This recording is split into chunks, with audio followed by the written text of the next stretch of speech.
Well, good morning everyone. It's pretty early, it's cold and wet, but I'm out here in the back at the kennel building, and hi Ember, and I'm getting ready to put up Ember and take off to go pick up my brand new Border Collie puppy, Spirit. So Ember has no idea how her life is about to change, having a brand new younger sister to get to know and learn to live with and play with.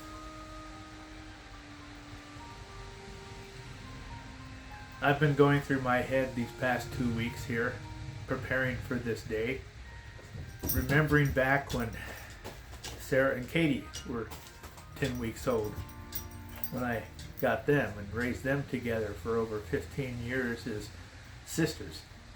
And it was quite a bit different. I was working 5 days a week, 7 days a week sometimes, for weeks at end when things were crazy on my job. But I still managed to train them and train them well. Now I'll have these puppies 24/7. So it's it's a big change from when I had Sarah and Katie. But it's great. I enjoyed it, and I didn't know if I was going to do it twice or not, but I just felt empty still with only one dog. And it was like having Sarah, if Katie had passed away, it would be just kind of lopsided. So I decided to get a second Border Collie and repeat what I did 15 years ago. And yeah, it's gonna take a little bit more work than before, seeing how I'm 15 years older than when I did this the first time. But I know I did it well, I did it right, and I can do it again. So it's going to be interesting. Once more, having two puppies of high energy breeds, an Irish Setter and a Border Collie. But as always, when training dogs, structure, routine, and consistency are the three keys to raising a well-adjusted and intelligent dog. And those are what I did the first time, and those are what I'm going to repeat this time. I know that when one dog catches on to something faster than the other dog, not one to be left behind, will observe that and start to copy the other one. That's how it was with Sarah and Kate, and I believe that's how it's going to be with Ember and Spirit. So but one is a little bit slower to learn. She'll pick up from the other one just by observation. It's going to be interesting to see how Sarah accepts a brand new puppy when I bring Spirit home. It'll be a little time to adjust to the puppy, learn how to play with the puppy, and at first I'll kind of be a little protective of Spirit because Ember is rather rambunctious and high energy, and I don't want her playing too rough with Spirit. But anyway, Ember isn't going to be working that hard or playing that hard because it's only been a week since she had her operation where she got herself spayed and microchipped. So she's been slowly recovering, but she's just full of energy just the same. So it'll be interesting. I think things will be better. Hi, girl. Hi. Hi. Oh, yes. Be careful. Oh. It's still raining like crap out here, I tell you.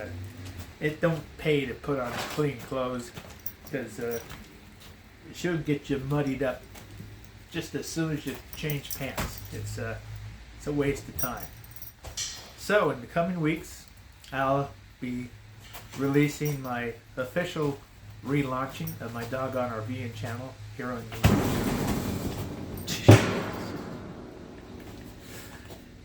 She's exploring.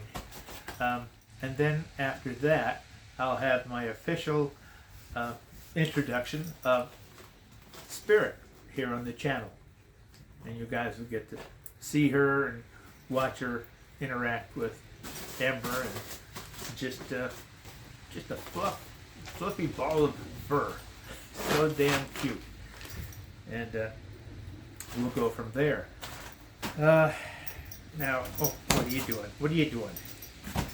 Now, a lot of the videos, I would guess for the past or next several months, aren't going to be anything having to do with travel, because right now, with all the rain we're getting, everything is either mud or flooded, and with 2 dogs, that is no fun.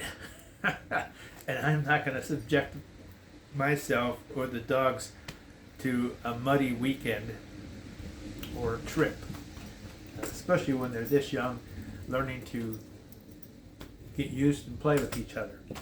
So I'm just telling you that the next several videos after the official introduction of Spirit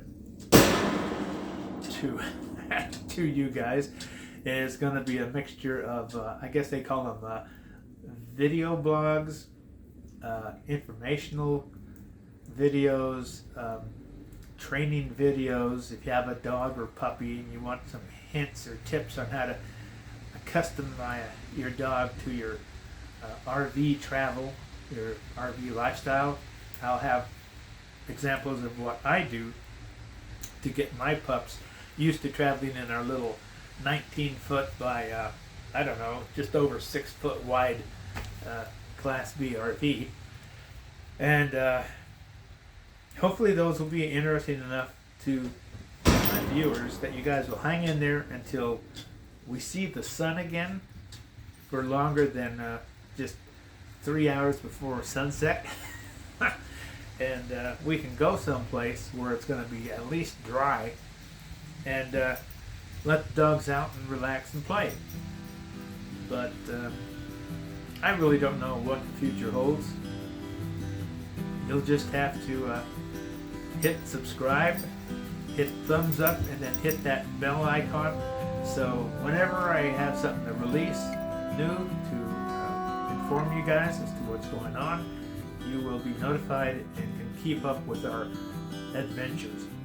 So right now Spirit is already scheduled with my home vet here to go in after I bring her home for her first vet checkup to get her record started, and get her scheduled for all her puppy shots all the way through rabies, spading, and her microchip.